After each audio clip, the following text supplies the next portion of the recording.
Hai presente quando ti si spaccano le alette di fissaggio sulle scatole già murate, magari alloggio da consegnare? Bel problema, eh?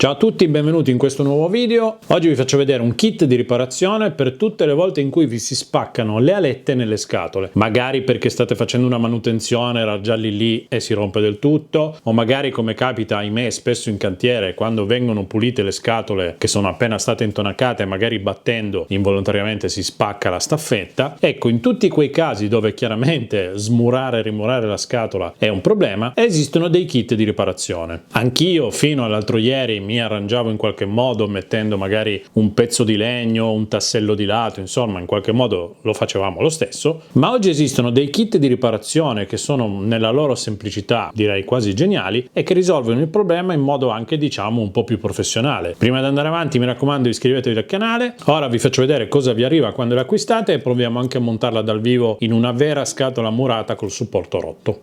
Vi arriva una bustina con 10 di questi. Cambiano le misure. Questi a sinistra sono i Type 86 che sono più lunghi. Questi a destra sono i Type 118 che sono più corti. In entrambi i casi vi arriva anche la chiavetta a 90 gradi per agevolare il montaggio perché con una chiave normale sarebbe quasi impossibile e vi arrivano insieme anche delle viti molto lunghe 5 cm. 5 cm che è una distanza sufficiente ad arrivare quasi al fondo della scatola 503. Ora, la misura più lunga, quindi Type 86, con la vite diciamo appena imboccata da una parte e dall'altra, arriva a fare una misura di 83 mm e tutta chiusa arriva a una misura di 63 mm. 63 mm però siamo leggermente a pelo. Ora, se riuscite a metterla all'interno, quindi sulla parte interna senza stare sul bordo, riuscite a metterla tranquillamente. Ma ad esempio in alcune scatole vecchie, magari quelle che non avevano le staffette ma quelle che avevano il supporto in plastica, non riuscirete a far entrare questo modello tutto chiuso, o dovete tagliare un pezzo della vite filettata che entra, oppure dovete prendere il modello più piccolo che misura 61 e vedete che passa anche nella parte più stretta, quindi regolandolo si riesce a far passare anche nelle scatole un po' più vecchie. Quindi la regola qual è? Se volete avere un modello universale prendete quello più lungo e alla peggio tagliate le viti. Se invece volete essere sicuri che in ogni situazione ve la cavate, ne prendete uno e uno. In questo modo avete sicuramente la misura giusta. Notare che il distanziale ha un foro passante grosso e un foro più piccolo filettato, quello dove si avvita la vite che è passante da dietro, quindi in base a come siete messi con le distanze e tutto potete usarlo sia passante con la vite che avvita dietro e sia con la vite che avvita direttamente. Io credo che sia più comodo avvitare direttamente. Avvitano sia le viti fornite in dotazione che le classiche viti che troviamo sulle 503. Quindi se riuscite a montare il nostro kit in prossimità della staffetta esistente, allora potete usare la sua vite. Se invece si va a montarla magari sul fondo della scatola, si usa la vite lunga in dotazione. Come si montano? Semplicemente vanno inseriti dentro la scatola dopo averli chiusi fino a una misura tale da consentirle in inserimento, tenendo più o meno le distanze uguali.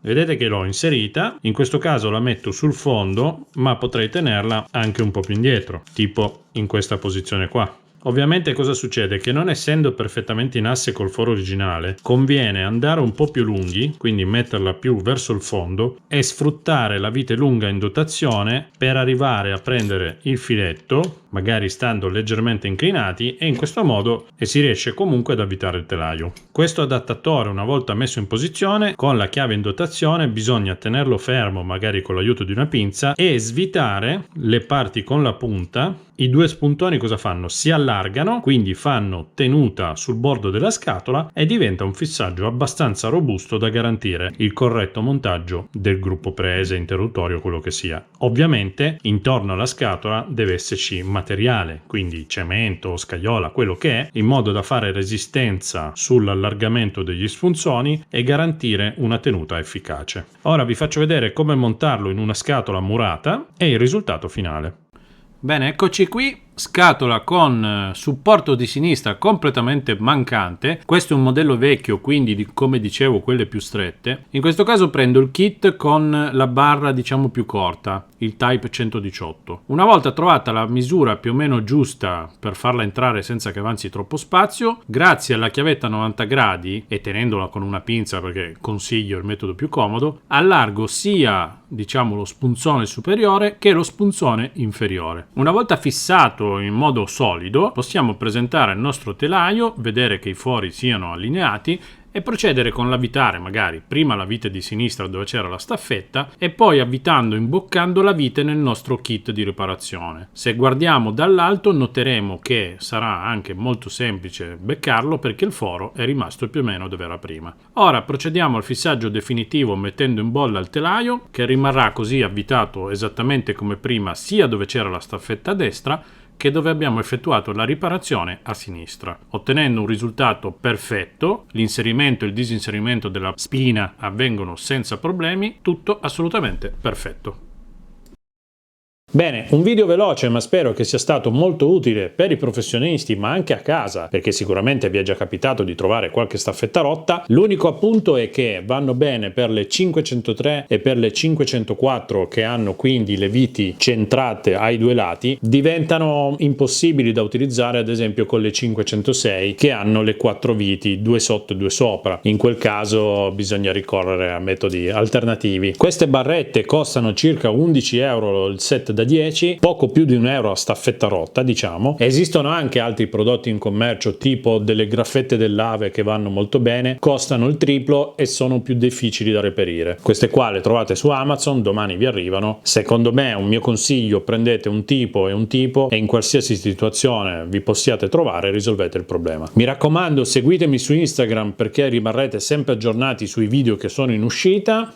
Se il video vi è piaciuto un bel like, iscrivetevi al canale. Trovate questo prodotto, il link del video, nel mio canale Telegram e il link di Massidattoli o nella mia pagina Amazon Massidattoli Tech Solution. Noi ci vediamo al prossimo video in una diretta del giovedì sera. Grazie, ciao a tutti da Massidattoli.